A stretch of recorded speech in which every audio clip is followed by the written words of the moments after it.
Hello Explorees! Welcome back to our channel, and for today's video, food vlog tayo guys. So we are here now sa Mongguyen. I hope na-pronounce ko siya ng tama. Mongguyen handmade noodles. Yan, dito sa Calgary.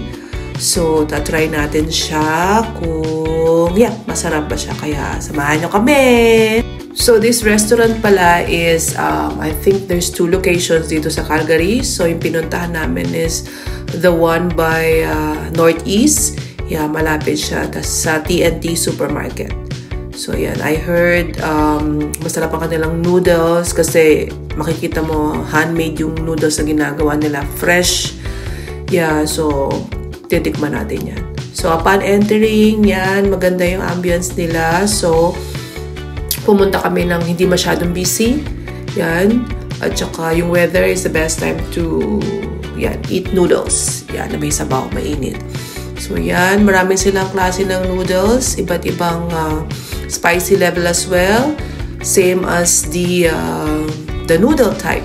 Yan, meron silang 4 na klase ng noodles. Yan, so tatanungin ka na nila upon ordering kung anong klaseng noodles ang gusto mo. Meron silang regular, the classic, may manipis, may makapal. Yan, iba't ibang klase. So, tinaray natin yung kanilang 1 non-spicy, 1 spicy, and then 1 stir-fry na walang sabaw. Yan, para matikman natin lahat kung anong lasa. Ito yung una naming in-order para kay Eli. Regular lang siya. This one is spicy one. Yan. Mga appetizer nila, sweet potato and chicken wings. Tsaka yung lamb skewer na naubos na. Yes, ito yung stir fry. Guys, napakasarap nito.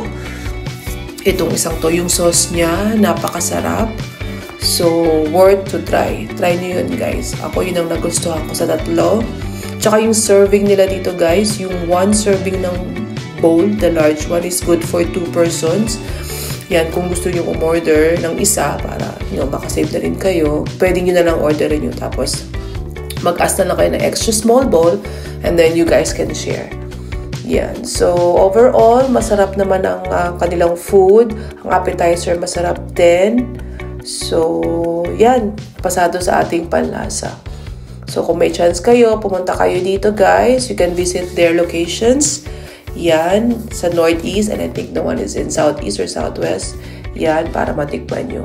Yung noodles nila, guys, tamang-tama ang pagkakaluto. Hindi matigas, hindi malabot, hindi soggy.